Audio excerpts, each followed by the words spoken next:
Assalamualaikum dan selamat pagi keluarga Malaysia. Saya Lydia Yusrina Abdul Ilyas bersama anda dalam Berita Pagi Sarawak edisi Ahad 5 Jun. Sarawak kini berada pada tahap epidemik bagi kes penyakit kaki, tangan dan mulut HFMD. Ia berikutan peningkatan ketara iaitu 608 kes yang direkodkan minggu lepas atau minggu epidemiologi ke-20. Menteri Kesihatan Awam, Perumahan dan Kerajaan Tempatan, Datuk Seri Dr. Sim Kui Hian, dalam satu video yang dimuat naik dalam laman media sosialnya, baru-baru ini mendedahkan berbanding tempoh yang sama tahun lepas, Sarawak hanya merekodkan 148 kes, manakala tahun 2019 sifar kes. Oleh itu, beliau yang juga Timbalan Premier Sarawak menasihati orang ramai untuk berwaspada dan berhati-hati dengan penularan wabak itu. Ibu bapa juga dinasihatkan untuk memastikan anak-anak mereka mengamalkan tabiat mencuci tangan dan membersihkan peralatan mainan anak-anak. Pesta Babulang dan Lumba Kerbau edisi ke-17 menjadi ikon kepada kaum Bisaya di Limbang. Menurut Timbalan Premier Sarawak, Dato' Amar Awang Tengah Ali Hassan, beliau menyifatkan pesta tersebut lambang budaya komuniti di daerah itu. Menurut Dato' Amar Awang Tengah Ali Hassan, kejayaan penganjuran program tersebut membuktikan semangat hidup perpaduan antara pelbagai suku kaum di daerah itu sangat tinggi dan harmoni. Tambah beliau lagi, pesta tersebut dilihat mampu meningkatkan ekonomi penduduk setempat, bahkan mampu menarik minat pelancong luar untuk datang berkunjung ke pesta tersebut.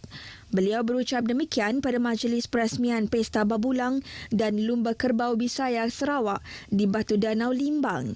Pada majlis sama, beliau turut mengumumkan peruntukan RM100,000 untuk aktiviti masyarakat Bisaya di daerah itu. Terdahulu berucap, Ahli Dewan Undangan Negeri Batu Danau, Paulus Palugumbang, memaklumkan program tersebut dilaksanakan semula tahun ini setelah 2 tahun tiada penganjurannya. Turut hadir pada majlis tersebut Timbalan Menteri Pembangunan Luar Bandar, Datuk Hasbi Habibullah yang juga merupakan Ahli Parlimen Limbang. Manfaatkan sambutan Gawai Dayak sebagai medan mengeratkan hubungan. Ia bukan sahaja dalam kalangan ahli keluarga, malah melibatkan penduduk rumah panjang, kenalan serta tetamu yang datang berkunjung. Berucap demikian ketika hadir di Majlis Pemimpin Bersama Rakyat dan Majlis Gawai Rumah Weng, Nanga Sempurau, Sungai Mujong, Baleh Kapit, Timbalan Menteri Infrastruktur dan Pembangunan Pelabuhan, Datuk Majang Renggi. Tujuh kita yang itu gawai, itu siti ada tujuh, kena tengah rapat ke kawal kita lebih mana lagi.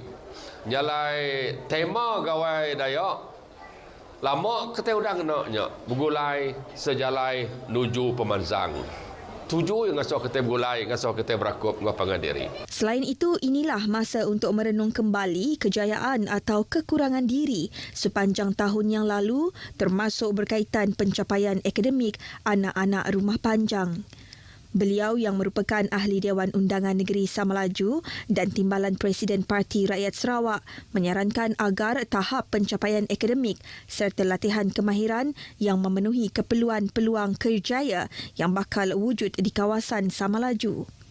Beliau mahu melihat lebih ramai anak muda dari Kapit khususnya terlibat dengan pembangunan industri yang dinamakan sebagai gelombang kedua di Samalaju dan Bintulu. Aku nyebut semua tu, kerana aku merangsang bahawa kita lebih lagi kita kebisi anak dah.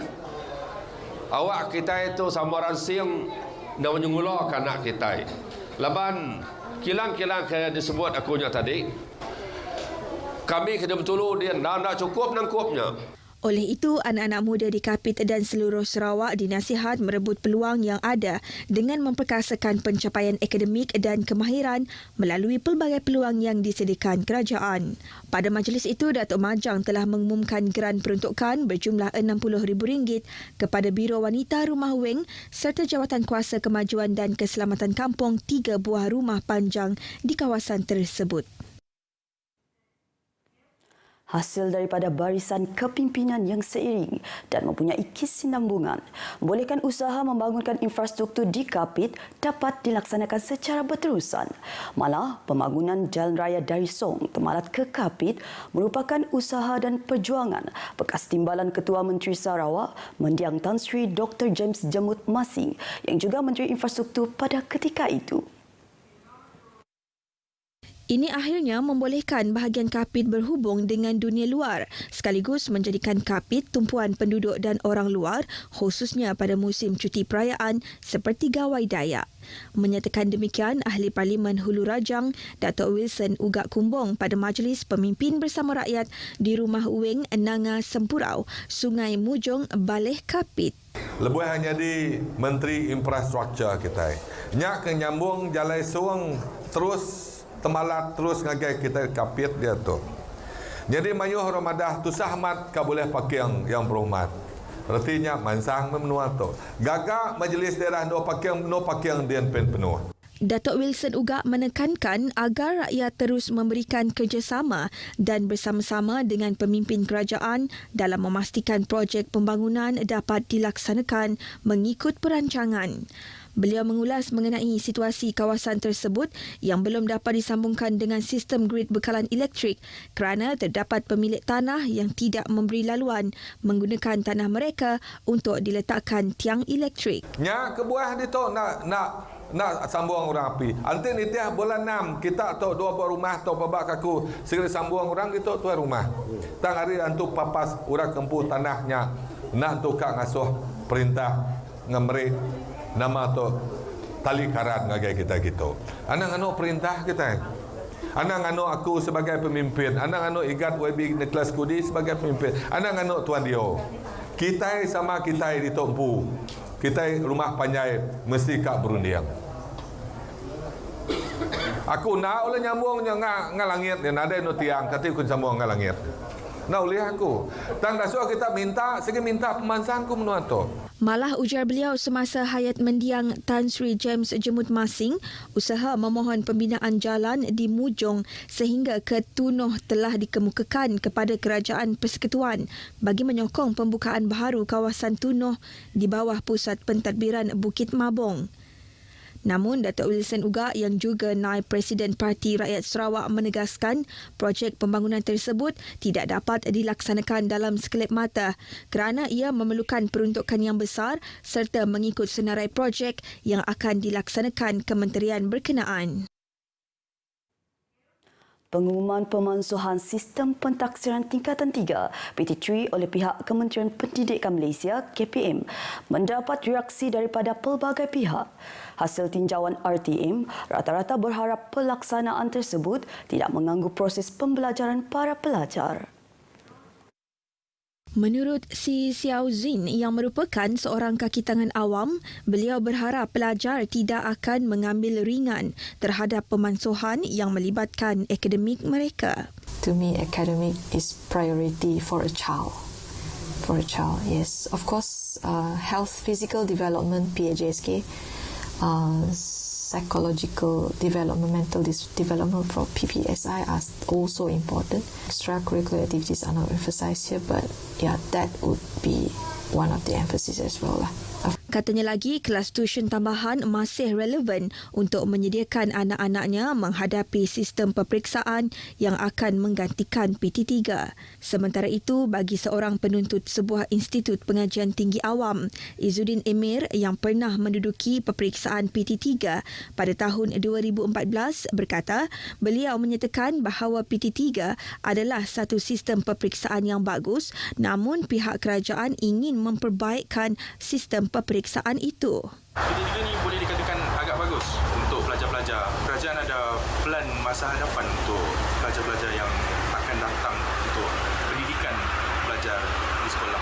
Beliau memberitahu demikian kepada pemberita RTM di Kuching bagi mengulas berkaitan pemansuhan PT3 yang diumumkan oleh Menteri Pendidikan Kanan, Datuk Dr. Razizudin baru-baru ini. Peralihan ke fasa endemik memberi peluang kepada kelab memanah Saribas kembali menganjurkan pertandingan sukan memanah tradisional. Dengan 170 pemanah seluruh negeri mengambil bahagian dalam pertandingan memanah Saribas Invitation 2020 bermula semalam. Kesemua peserta mewakili lebih 20 kelab memanah di Sarawak. Bertempat di padang sukan Debak, 4 kategori dipertandingkan iaitu lelaki terbuka dan wanita terbuka dalam 3 acara, descending, klasikal dan hunting. 2 lagi kategori dikhaskan untuk remaja dan kanak-kanak iaitu junior 15 tahun ke bawah dan cilik 10 tahun ke bawah. Seperti yang kita sedia maklum bahawa sukan memanah ini sama ada di sukan memanah moden ataupun tradisional telah mendapat sambutan terutama yang di negeri Sarawak. Dari secara tidak langsung dia akan mendedahkan kepada anak-anak kita terutamanya anak-anak yang masih muda dapat berkecimpung dalam sukan memanah ini dan seterusnya dapat mewakili negeri dan mewakili negara pada masa yang akan datang. Peserta yang ditemui berharap lebih banyak pertandingan dapat diadakan selepas ini selain mengajak lebih ramai masyarakat bergiat dalam sukan memanah tradisional. Semasa COVID dulu, kami telah menjalankan secara online dan alhamdulillah setelah 2 tahun kita telah dapat menjalankan secara bersuah muka dan memberi semangat yang lebih kepada pemanah-pemanah yang ada di Sarawak amnya. Jadi setakat ini ramai pemanah-pemanah yang baru yang dapat hadir. Dan terutama sekali kalau kita menyentuh mengenai belia yang disebutkan tadi, sekarang nampaknya ada pertambahan dari penyertaan belia dan untuk hari ini juga dibuka bahagian cilik dan bahagian junior. Panahan tradisional ini satu yang menarik sebenarnya sebab dia akan menggabungkan budaya dan juga dari segi pelancongan saya lihat memberi satu prospek yang baik. Kerana contohnya hari ini kita dapat peserta-peserta yang datang dari kelab-kelab seluruh negeri Sarawak. Ada pertambahan muka-muka baru. Alhamdulillah kalau kita tengok ada remaja-remaja pengikut yang sudah berumur pengikut. Semua kanak-kanak pun ikut, lelaki dan perempuan. Penyertaan amat memuaskan hati kami lah.